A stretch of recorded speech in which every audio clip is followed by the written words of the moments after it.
बोलिए प्रेम से सद्गुरुदेव की जय। वंदनीय संत समाज, सज्जनों एवं देवियों, मैं आज एक भजन से अपने वक्तव्य का प्रारंभ कर रहा हूँ। पहले भजन पर ध्यान दीजिए। भजन है सद्गुरु कबीर का।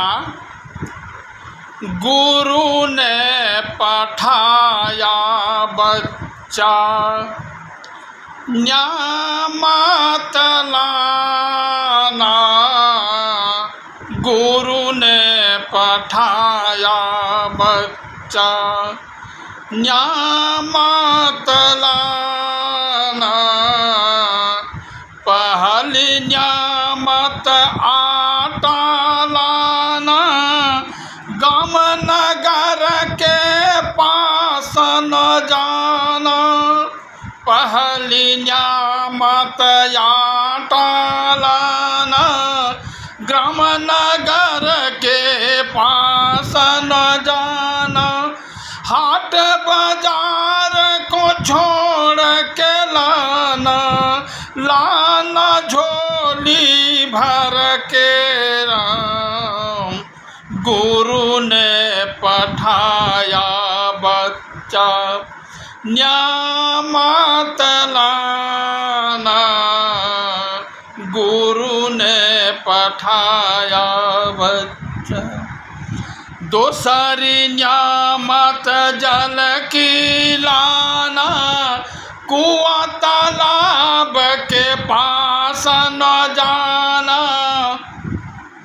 दूसरी न्यामत जल की लाना, कुआं तालाब के पास न जाना। गंगा जमुना छोड़ के लाना, गंगा जमुना छोड़ के लाना। लाना कमंडल भर के राम, गुरु ने पठाया बच्चा न्यामत लाना, गुरु ने पठाया बच्चा। तेसरी न्यामत कलिया लाना, जीव जंतु के पास न जाना। तेसरी न्यामत कलिया लाना, जीव जंतु के पास न जाना। जिंदा मुर्दा छोड़ के लाना, जिंदा मुर्दा छोड़ के लाना। लाना हांडी भर के राम, गुरु ने पठाया बच्चा न्यामत लाना, गुरु ने पठाया बच्चा। चौथी न्यामत लकड़ी की लाना, बाग बगीचा पास न जाना। चौथी न्यामत लकड़ी की लाना, बाग बगीचा पास न जाना। कच्चा सूखा छोड़ के लाना, कच्चा सूखा छोड़ के लाना। लाना गाठर भर के राम, गुरु ने पठाया बच्चा न्यामत लाना, गुरु ने पठाया बच्चा न्यामत लाना, गुरु ने पठाया बच्चा। कहा ही कबीर सुनो भाई साधो, यह पद है निरवानी। कहीं कबीर सुनो भाई साधो, यह पद है नीरवानी, यह पद को जो गावे विचारे, यह पद को जो गावे विचारे, सोई महामुनि ज्ञानी राम, गुरु ने पठाया बच्चा न्यामत लाना, गुरु ने पठाया बच्चा। बंधुओं, यह भजन सदगुरु कबीर का है और बड़ा रहस्यमयी भजन है। गुरु और शिष्य का संवाद, गुरु शिष्य को कुछ आदेश देते हैं और वो आदेश बड़ा रहस्यमयी आदेश है। कैसा आदेश है, ध्यान दीजिएगा। नियामत शब्द का प्रयोग हुआ है इसमें। नेमत अरबी भाषा का स्त्रीलिंग शब्द है, अपभ्रंश में यह नियामत हो गया है। इसमें नेमत का अर्थ होता है उत्तम भोजन। गुरु शिष्य को कहते हैं, ए शिष्य तुम उत्तम भोजन लाओ, और उत्तम भोजन होता है क्या? आध्यात्मिक खुराक। ध्यान दीजिएगा, हमारा जीवन जड़ और चेतन का संयोग है। जड़ पदार्थ जो हमारा पंचभौतिक शरीर है, इसका खुराक है अन्न, फल, दूध इत्यादि। लेकिन इसके अंदर में जो रहने वाला चेतन सत्ता है, जीव है, जीवात्मा, उनका खुराक है ज्ञान। यहाँ गुरु आध्यात्मिक संकेत करते हैं शिष्य से, आध्यात्मिक खुराक लाने के लिए कहते हैं कि ये बच्चा उत्तम भोजन लाओ, वैसे वस्तु का संग्रह करो जिसे तुम्हें आत्मतृप्ति मिले। उत्तम भोजन का पहला अंश है आटा। आटा यहाँ क्या चीज है? पूज्य गुरुदेव का संकेत है आटा, अटल आत्मज्ञान। अटल आत्मज्ञान जिसमें संशय नहीं हो, कोई भ्रम नहीं हो, संदेह नहीं हो, पक्का पूर्ण आत्मज्ञान, सही परख, अटल आत्मज्ञान का भोजन लाओ। और यह आत्मज्ञान गांव नगर में नहीं मिलता है, हाट बाजार में भी नहीं मिलता है। लेकिन लाना है झोली भर के। झोली भरने का मतलब क्या होता है कि पूर्ण निर्णय करके लाओ, वही है झोली भर के लाना। अटल आत्मज्ञान तो यह संतों के संग में मिलता है, सद्गुरुदेव के संग में मिलता है, सत्संग में मिलता है। भोजन का दूसरा अंश है जल। जल जो है, जल क्या है?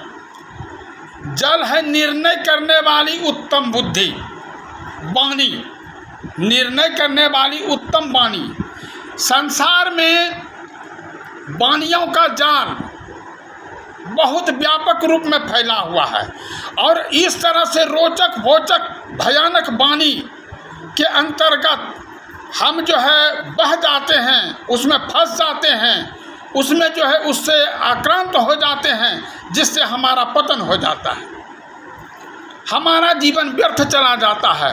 उन सब को परखते हुए उनसे बचना है, यानी सार असार का निर्णय करने वाली उत्तम बुद्धि रूपी, उत्तम वाणी रूपी जल को लाना है। और वह जल कहाँ मिलेगा? वह जल नदी तालाब में नहीं मिलेगा, वह जल गंगा जमुना का जल नहीं है, वह जल है संतों के सत्संग में मिलने वाला जल है, जहाँ की हमको सार असार का निर्णय करने वाली वाणी मिलेगी, बुद्धि मिलेगी। उत्तम भोजन का तीसरा अंश है कलिया। रजोगुणी व्यक्ति जो होते हैं वे मांस भक्षण पसंद करते हैं। हालांकि मांस भक्षण मनुष्य का नहीं होना चाहिए, लेकिन साहब आध्यात्मिक उपदेश करने के दरमियान अपने बच्चे को, शिष्य को संकेत करते हैं। कलिया अरबी भाषा का शब्द है, इसका अर्थ होता है रसदार मांस। कहते हैं तीसरा भोजन तुम कलिया लाना, तीसरा नियामत कलिया। कलिया यहाँ है कल्याण पद, और वह कलिया किसी जीव जंतु के पास नहीं मिलता है। वह कलिया जो है कहीं पर भी जीव जंतु के पास नहीं मिलता है। तब तो वह मिलता है संतों के पास। इसलिए कहते हैं कि तेसर भोजन कलिया लाना। जिंदा मुर्दा के पास भी नहीं जाना है। कहाँ से मिलेगा जिंदा मुर्दा के पास? वो तो मिलेगा संतों के पास।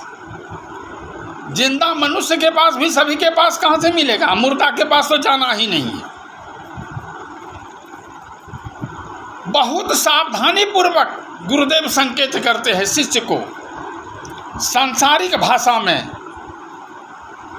एक रूपक के रूप में बताते हैं कि कल्याण पद को तुम लाना, लेकिन कहीं जाना नहीं।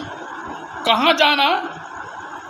वह जो है संतों के संग में जाना, सत्संग में जाना। सत्संग में मिलेगा तुमको, और बिल्कुल निर्भय पद होता है।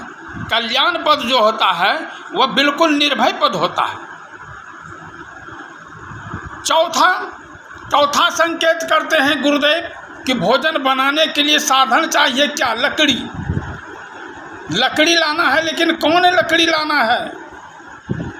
उसके लिए बाग बगीचा नहीं जाना है, कच्चा सूखा भी नहीं लाना है। वह लकड़ी क्या है? वैराग्य। वैराग्य किससे होना चाहिए? भक्ति, ज्ञान और वैराग्य, तीन ही मोक्ष के प्रधान साधन हैं। भक्ति, ज्ञान और वैराग्य, तीनों का समन्वित रूप मोक्ष दशा होगी। तो वैराग्य, जो चीज़ हमारी है नहीं उससे विरक्त हो जाना चाहिए। और वह वैराग्य की अग्नि में जो भोजन पकेगा वह भोजन बड़ा उत्तम कैटेगरी का होगा, बहुत उत्तम प्रकृति का भोजन होगा। वही तो आध्यात्मिक खुराक है। जब हमारा विषयों से वैराग्य हो जाएगा, सारे सांसारिक दृश्यों से, परिदृश्यों से वैराग्य हो जाएगा, सारे सांसारिक वस्तुओं से वैराग्य हो जाएगा, अनासक्त हो जाएंगे, तभी हमें वह मोक्ष स्थिति संभव है। इसलिए सद्गुरुदेव कहते हैं कि वैराग्य रूपी लकड़ी को लाओ। और वैराग्य रूपी लकड़ी कहाँ से होगा? तो संतों के संग में होगा। वहीं से आत्मज्ञान मिलेगा, वहीं से निर्णय वाणी मिलेगा, वहीं से कल्याण पद मिलेगा, और परम शांति की जीवन में प्रतिष्ठा होगी। अंत में सद्गुरु कबीर कहते हैं यह गाया हुआ पद जो है निर्वाणी है, यानी मोक्ष देने वाला है। निर्वाण मोक्ष को ही कहा जाता है। इस भजन का, भावों का जो मनन चिंतन करेगा वही तो महामुनि और ज्ञानी होगा। सद्गुरु कबीर उनको महामुनि बताते हैं, ज्ञानी बताते हैं, और वास्तविक साधक और भक्त कहते हैं। बोलिए प्रेम से सद्गुरुदेव की जय।